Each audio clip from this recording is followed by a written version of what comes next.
আমি আমার চাচিকে খুব ভালোবাসতাম এবং তিনি আমার সব কথায় বিশ্বাস করতেন।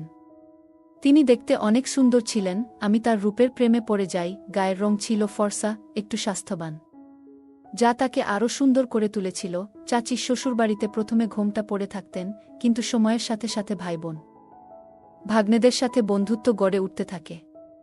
চাচি আর চাচা সবাই একসাথে থাকতে শুরু করলেন এবং সব কিছু স্বাভাবিক হয়ে গেল, এমনকি ঘোমটা দেয়া বাদ দিয়ে দিলেন। আমার চাচি যখন বিয়ে করে বাড়ি এলো, তখন আমি তাকে আমার চাচির মতো ভাবতাম, কারণ তার সাথে আমার বয়সের পার্থক্য খুব বেশি ছিল না। নতুন কেউ বাড়িতে এলে সে খুশি হতো, উত্তেজিত হতো এবং তার সাথে আরও কথা বলত। পুরো বাড়িটাও সে সুন্দর করে তুলত এবং তার কথা বলার মধ্যে একটি বিশেষ আকর্ষণ ছিল। সে রান্নাঘরে দাঁড়িয়ে কাজ করছিল, আর যখনই সে কিছু চাইত আমি তা এনে দিতাম। আমরা হাসতাম, ঠাট্টা করতাম, লুডো খেলতাম, কখনো একসাথে বসে চা পান করতাম। আর আমি তার দিকে চেয়ে থাকতাম, জানি না কেন। একটা সময় ছিল যখন পরিবারে এটা নিয়ে কথা উঠেছিল যে হয়তো আমার খালার সাথে আমার কিছু অদ্ভুত সম্পর্ক আছে। এই খবরটি পরিবারের একজন মহিলার দ্বারা ছড়িয়ে পড়েছিল, কারণ তিনি শিক্ষিত এবং সুন্দরী ছিলেন। কিভাবে কথা বলতে হয় জানতেন, ভালো খাবার রান্না করতেন, সবকিছুই বুঝতে পারতেন। পরিবারটি তাকে খুব ভালোভাবে গ্রহণ করেছিল এবং তাকে সবসময় সম্মান করত। কিন্তু যখন তাকে নিয়ে আলোচনা হয়েছিল, কেউ তার বিরুদ্ধে কিছু বলতে পারেনি, শুধু বলেছিল যে তার সাথে আমার সম্পর্কটা অন্যরকম ছিল। আপনি নিজেই ভেবে দেখুন, এটা কিভাবে হতে পারে না। অনেকেই অনেক কথা বলেছিল, যদিও আন্টি সবাইকে আশ্বস্ত করেছিলেন যে আমি তার ছেলের মতো। তিনি বলতেন, যদি চাচা তার মায়ের জায়গায় থাকতে পারেন, তাহলে আমার ক্ষেত্রেও তা সম্ভব। আর একজন ছেলে কি তার মাকে নিয়ে হাসিঠাট্টা করতে পারে না? এভাবে কি আমাদের বিব্রত হওয়া উচিত ছিল? লোকেরা আমাদের সম্পর্ককে ভুল বুঝেছিল, যার ফলে আমাদের একে অপরের সামনে আসা দেখা উচিত ছিল না। কিন্তু যখন মানুষ যদি আমাদের উপর দোষ না দিত, তবে হয়তো অনেক কথাই বলা হতো না। কিন্তু আমরা একে অপরকে অনেক সম্মান করতাম, এবং আজও আমি তাকে একটি পরামর্শ দিয়েছিলাম যা বাস্তবায়ন করতে যাচ্ছিলাম। তাকে অভিনন্দন জানাতে গিয়েই আমি হতবাক হয়েছিলাম, জানতাম না যে এই উপদেশটি আমার জীবনকে ধ্বংস করবে এবং আমার বাড়িতে অশান্তি সৃষ্টি করবে। আমার নাম শ্রাবণ, আমার পরিবারের আমিই যুবক এবং সবচেয়ে শক্তিশালী। সবাই আমাকে বিশ্বাস করত। লোকে বলতো, যখনই কোনো কাজে বিয়ে হতো, সব কাজ আমার হাতে তুলে দেওয়া হতো। তারা জানত, শ্রাবণ যদি কাজে মন দেয় তাহলে তা সফল হবেই। প্রত্যেক পরিবারে এরকম একজন সদস্য থাকে, এবং আমার এক বোন ছিল। আমি, আমার বাবা মা এবং আমার বোন সবাই একই গ্রামে এক বাড়িতে থাকতাম। যদিও তার স্বামী আর নেই, একটা ছেলে ছিল যার নাম ছিল সাজু। সে নিজের জগতে মগ্ন থাকত। সাজু আমার থেকে ছোট ছিল। একবার আমি আমার চাচির বাড়ি গিয়েছিলাম। সেদিন আমি বললাম, চাচি, তুমি এত সুস্বাদু খাবার রান্না করেছ। আমি মুগ্ধ, তার খাবার সত্যিই অসাধারণ ছিল। এরপর থেকে আমি ইচ্ছে করেই তার বাড়িতে যেতাম, শুধু তার রান্না করা খাবারের জন্য। আমি অজুহাত খুঁজতাম যেন তার বাড়িতে খাবার খাওয়ার সুযোগ পাই। একদিন খাওয়ার পর সারা সপ্তাহ তার কথা মনে হতো। কিন্তু আমার মা বলতেন, তোমার চাচির সাথে বেশি মিশো না। চাচা থাকলে কথাই অন্যরকম হতো। মা বোঝাতেন, যখন কারো বাড়িতে বোন থাকে, কোনো লোক তার বাড়িতে যায়। কিন্তু তোমার চাচা নেই, তার স্ত্রী আর ছেলের সাথে তোমার সম্পর্ক কি? হ্যাঁ, তার ছেলে তোমার ভাই, মাঝে মাঝে দেখা করো, কিন্তু তার বাড়িতে যাওয়ার দরকার নেই। 4 ঘন্টা বসে থেকে কি লাভ, মা বলতেন। আমার চাচির সাথে আমার সম্পর্ক যেন ভুলে যাই। আসলে আমার চাচা বয়সে বড় ছিলেন এবং চাচি আমার থেকে প্রায় 1-2 বছরের বড় ছিলেন। আমি বলতাম, তুমি জানো, পরিবারের একজন মহিলাও বলেছিলেন আমার চাচির কট্টর শত্রু ছিলেন। তোমার চাচি এবং পুরো পরিবার জানে তিনি কখনো ভালো কিছু করেননি। সবসময় অন্যের চরিত্র নিয়ে কথা বলতেন। মা বলতেন, সে সাধারণ মহিলা নয়, সে তোমার চাচি। এখন আর তোমার ওখানে যাওয়া আমার ভালো লাগছে না। আমি যদি তোমাকে কিছু করতে বাধা দিই, তুমি কেন আমার সাথে ঝগড়া করছো? আমি বললাম, ঠিক আছে, ভবিষ্যতে এই ব্যাপারটা দেখব। আমার চাচি তখন খুব বিরক্ত ছিলেন এবং শুধু তার অনুভূতির কথাই বলতেন। তাহলে কি পরিবারের কেউ আমার চাচাকে ভালো মনে করবে না? আন্টি কখনোই জীবনে কোনো কাজ করেননি এবং শুধু তার ঘর চালাতেন। তিনি অনেক ধনসম্পদ নিয়ে বিদেশ চলে গেলেন। সবাইকে বললেন যে সেখানে গিয়ে ব্যবসায় টাকা বিনিয়োগ করবেন এবং সবার টাকা দ্বিগুণ হবে। কিন্তু সেখানে যাওয়ার পর সেই টাকাও নষ্ট হয়ে গেল। ফিরে আসার পর লোকে জিজ্ঞেস করল কি হলো। এরপর তিনি মারা গেলেন। তার মৃত্যুর পরেও কেউ তাকে ভালোভাবে স্মরণ করেনি, কারণ তিনি মৃত্যুর আগে পুরো পরিবারকে প্রতারণা করেছিলেন। তিনি ভেবেছিলেন বাইরে গিয়ে ব্যবসা শুরু করলে সবার উপকার হবে, তাদের দ্বিগুণ টাকা ফেরত দেবে, লোকে তাদের টাকাও পাবে এবং তাদের ব্যবসাও চলবে। কিন্তু দুর্ভাগ্যবশত ব্যবসায় ঝুঁকি ছিল এবং সবকিছু নষ্ট হয়ে গেল। আজ আন্টি আমাকে বললেন তিনি তার ছেলের সম্পর্ক দেখতে গিয়েছিলেন, কিন্তু মেয়েটি পছন্দ হলে তাকেও সাথে নিয়ে যাবেন। আজকাল মেয়ে দেখলেই সবকিছু যাচাই করা হয়। সবার সামনে শ্রাবণের মৃগী রোগের আক্রমণ হয়েছিল, যা আগে কখনো হয়নি। কিন্তু হঠাৎ করেই এই সমস্যা দেখা দিল। জানতে পারলাম যে তার এপিলেপসি রয়েছে, এবং আমরা জানতাম না যে কোনো মেয়েকে দেখলেই তার খিঁচুনি হয়। আগে সে নিয়মিত ওষুধ খেত, তাই ভালোই ছিল। কিন্তু আমি লক্ষ্য করলাম যখনই সে কোনো মেয়েকে দেখে তখনই এই সমস্যা দেখা দেয়।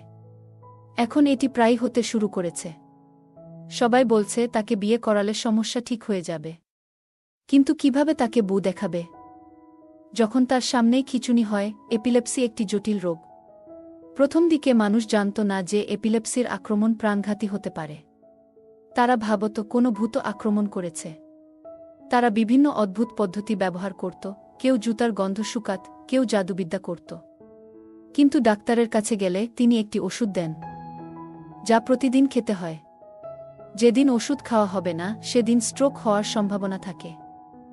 চাচির বক্তব্য অদ্ভুত শোনায়। লোকে বলে এপিলেপসি আক্রান্ত ব্যক্তিকে বিয়ে করলে সে সুস্থ হয়ে যাবে। কিন্তু চাচির কথাই ঠিক যে মেয়েকে দেখেই যদি খিঁচুনি হয় তাহলে কিভাবে সে সেরে উঠবে?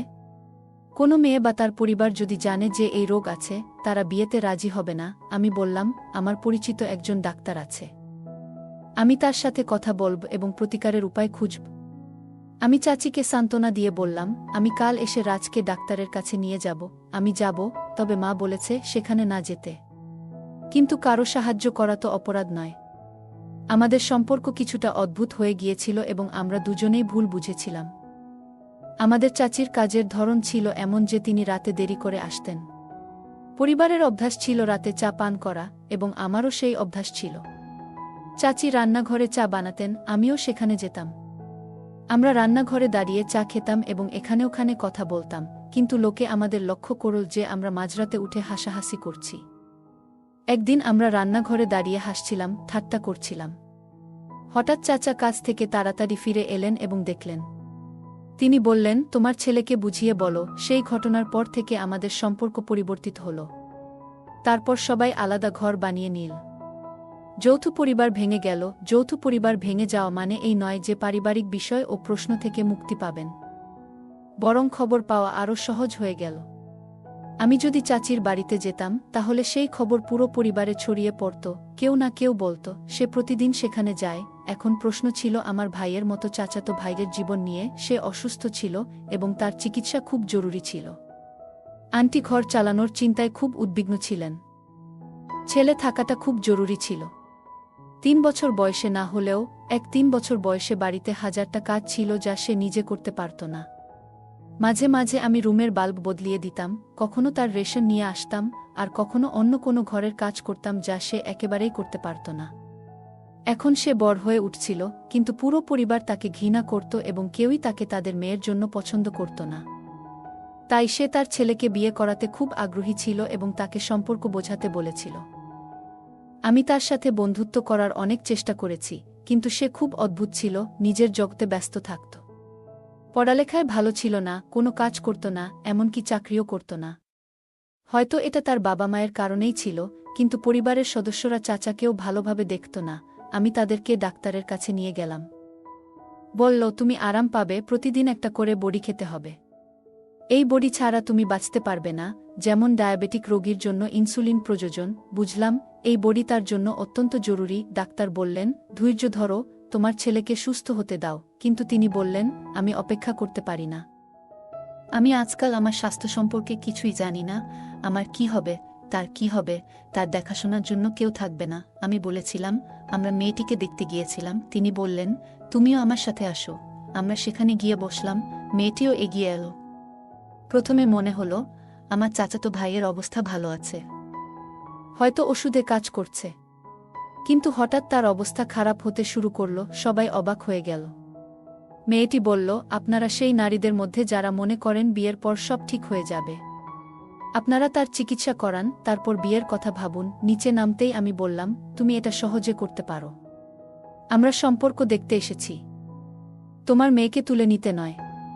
আমরাও সম্মানীয় মানুষ। চাচি রাগ না করতে বললেন। আমরা সেখান থেকে ফিরে এলাম। বাড়ি ফিরে মা খুব বিরক্ত হলেন, জিজ্ঞাসা করলেন আমি কোথায় ছিলাম। বললাম, এক বন্ধুর বিয়েতে। মা বললেন, তোমার বোনের জন্য আমি চিন্তিত। বিয়ের পর থেকে তাকে এখানে আসতে দেয় না। আমাদের সাথে খারাপ ব্যবহার করেছে, ফোনে কথা বললেও মনে হয় কিছু লুকিয়ে আছে। যখনই কিছু জিজ্ঞেস করি বলে সব ঠিক আছে। ঈশ্বরকে ধন্যবাদ, কিন্তু আমি তার মা। বুঝতে পারি কিছু সমস্যা আছে, কিন্তু সে কিছু বলে না। আমি চিন্তিত ছিলাম। মা বললেন, দিদি নিজের ইচ্ছেমতো বিয়ে করেছে। আমরা সেই লোকটাকে পছন্দ করতাম না। খুব রাগী এবং অবদ্ধ, কিন্তু বোনের পছন্দ ছিল। আমি চিন্তায় থাকি, পছন্দের বিয়ে সবসময় সফল হয় না। মেয়েদের উপর চাপ থাকে। তারা ভাবে নিজের ইচ্ছায় করেছি, সব সহ্য করতে হবে। এমনকি অত্যাচারও সহ্য করে। এভাবে চলতে পারে না। আমি বললাম, আমরা তাকে সাহায্য করতে পারি। মা বললেন, মেয়েরা যখন নিজের ইচ্ছায় বিয়ে করে তারা পাপ করেনি। কিন্তু শ্বশুর বাড়ির লোকেরা যেন তাদের ভাগ্যের কাছে ছেড়ে দিয়ে যা খুশি তাই করে। আমার সংসারে বেশ কিছু সময় কাটিয়েছি এবং দেখেছি এমন দুর্ভাগ্যপূর্ণ মহিলার জীবন কিভাবে হয়। দিনরাত কাঁদে। আমি চাই না আমার মেয়ের জীবন তেমন হোক। আমাদের পরিবারের কেউ জানত না আমার বোনের এই অবস্থার কথা, নইলে সবাই হাজারটা কথা বলতো। আমি তাকে সান্ত্বনা দিয়ে বললাম, যদি কোনো বড় সমস্যা হয় আমরা সমাধান করব। আমাদের বাড়িতে আমরা জীবনের কঠিন পরিস্থিতির মুখোমুখি হয়েছি। আমরা এই সত্যটি গোপন রেখেছিলাম এবং পরিবারের মধ্যে ছড়িয়ে দিয়েছিলাম যে আমাদের ইচ্ছানুযায়ী বিয়ে হয়েছে। এই খবর শুনে আমার চাচি মন খারাপ করলেন। যখন গোটা এলাকায় ছড়িয়ে পড়ল যে একটি ছেলের মেয়েকে দেখলেই অদ্ভুত খিঁচুনি হয়। এই খবর দ্রুত ছড়িয়ে পড়ল, আর এমন অনেক রোগের খবর ছড়ালো। এটাকে ইংরেজিতে ফিট বলা হয়। মানুষ এই ধরনের গল্প খুব পছন্দ করে, কিন্তু যখন এটা হয় তখন শুধুমাত্র সেই ব্যক্তিই জানে কত কষ্টের। চাচি বললেন, আমার ভাগ্য খারাপ, আমার সারা জীবন দুশ্চিন্তায় কাটবে। কেউ একজন পরামর্শ দিয়েছিল তার ছেলেকে বিধবা নারীর সাথে বিয়ে করাতে। আমি বললাম, এতে কোনো সমস্যা হবে না। কিন্তু চাচি উত্তর দিলেন, কিভাবে আমার ছেলেকে একজন বিধবার সাথে বিয়ে করতে পারি? এটা কি তার দোষ যে সে বিধবা? আমাদের উচিত তার সম্মান করা। আমার ছেলে এখনও বিয়ে করেনি, সে ছোট, সুদর্শন, মনের দিক থেকে একটু কাঁচা, কিন্তু এটা তার দোষ নয়। চাচি কাঁদতে কাঁদতে বললেন, আমার ছেলের মধ্যে কোনো মন্দ নেই, সে মাদক খায় না, মিথ্যা বলে না। আমি তাকে সান্ত্বনা দিয়ে বললাম, আমরা একটা সমাধান বের করব। তিনি কখনো কারো সাথে খারাপ আচরণ করতেন না, কোনো মেয়ের দিকে তাকাতেন না, বরং নিজের জগতে ব্যস্ত থাকতেন। সম্ভবত তার অসুস্থতার কারণেই তিনি অন্যদের সাথে মিশতে পারতেন না। আমি বিশ্বাস করি না যে তিনি অন্য কোনো ধারণা দিয়েছিলেন, তবে আমি মনে করি এটি পুরোপুরি ঠিক। এবং আপনি যেমন বলছেন, মহিলা, যখন কেউ একটি মেয়েকে বিয়ে করে এবং কয়েক বছর পরে তার স্বামী মারা যায়, তখন সে একজন মহিলার বয়স বাড়ে না, কিন্তু তার জন্য আবার বিয়ে করা কঠিন হয়ে যায়। যদি আপনি এমন একটি মেয়েকে বিয়ে করেন যার স্বামী মারা গেছে এবং তাকেও পুনরায় বিয়ে করতে হয়, তবে সে অবশ্যই আপস করবে। বিয়ে করলে অনেক সমস্যা হতে পারে, কারো হয়তো হার্টের সমস্যা, কারো পায়ের সমস্যা, বা অন্য বড় অসুখ। মহিলাদের জন্য পরিস্থিতি কেমন হবে? বেঁচে থাকাও যেন এক প্রকার রোগ, এবং এর অদ্ভুত ব্যাপার হলো, হঠাৎ কিছু হলে লোকটি ভয় পায় এবং ভাবে হয়তো পাগল হয়ে গেছে বা কোনো অশরীরী শক্তির কবলে পড়েছে। কিন্তু এটা আসলে এক ধরনের রোগ, ওষুধ খেলে সব ঠিক থাকে। আপনার ছেলেকে এমন একটি মেয়ের সাথে বিয়ে দিন। তাহলে সে তার দেখাশোনা করবে এবং আপনার সংসারও দেখবে। আজকাল একটি মেয়ে অনেক কষ্টে বিয়ে করে এবং বিধবা হলে পুনরায় বিয়ে করে। এই দ্বিতীয় সুযোগটি তার জন্য বিশেষ, এবং তিনি এটি কোনো কারণে হারাতে চান না।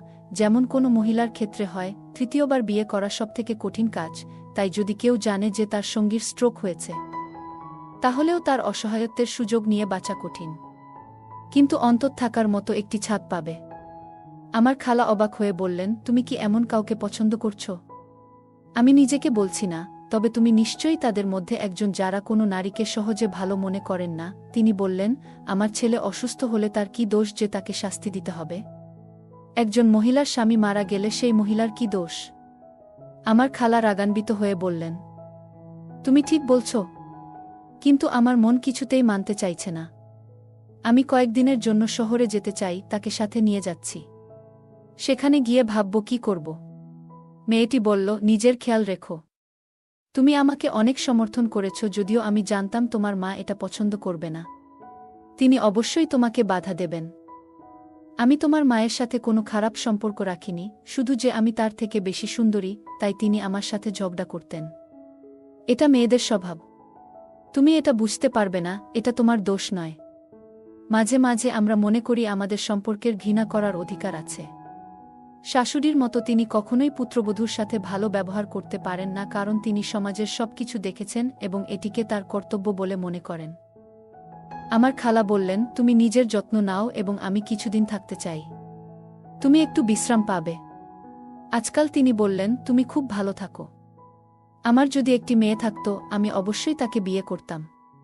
তিনি হাসলেন এবং বললেন, তাহলে যদি তোমার একটি মেয়ে থাকত, আমি সকালেই শহরে চলে যাব। ওর ছেলের বিয়ে শুনে আমি খুব খুশি হলাম এবং বললাম, দেখ, আমি আমার ছেলের বিয়ে দিয়েছি আর তোকে বলিনি। বিয়েটা হয়তো খুব তাড়াতাড়ি হয়ে গেছে, কিন্তু খুশির ব্যাপার হলো আমি আমার চাচিকে দেখতে শহরে যাচ্ছি। তুমিও আমার সাথে আসবে। দেখি কার ভাগ্য বিগড়েছে। আমার মাকে অনেক কিছু বলতে পারিনি। একই শহরে যেখানে আমার বোনের বিয়ে হয়েছিল, তাই হয়তো আমার মা যেতে প্রস্তুত ছিলেন, যদিও আমাদের তার বাড়িতে যেতে দেওয়া হয়নি। আমার শ্যালক বলেছিলেন যে আমাদের বাড়িতে কেউ আসবে না, কিন্তু আমার মায়ের মনে একটি ইচ্ছা ছিল যে আমরা হয়তো দেখা করতে পারি। কৌতূহল একজনকে এমন কিছু করতে বাধ্য করে যা আমার মাকে কোনো রাতে বিয়ে করতে পারে না বা তার বউয়ের সাথে দেখা করতে আসতেন। কিন্তু মেয়েটা কেমন আছে, তাই তিনি যেতে রাজি হলেন। ওই শহরে আমার মামার বাড়িটি দেখে মনে হল বিয়েটা হয়েছে। আমরা ভিতরে ঢুকলাম এবং তারা আমাদের বসার ঘরে বসিয়ে দিল। এই চাচি আসার পর তাকে খুব সুন্দর এবং খুশি দেখাচ্ছিল। আমি তাকে অভিনন্দন জানালাম এবং মাও বললেন, আসুন, আমাদের ছেলের বিয়ে হয়েছে। এখন ভগবান ভবিষ্যতের মঙ্গল করুন।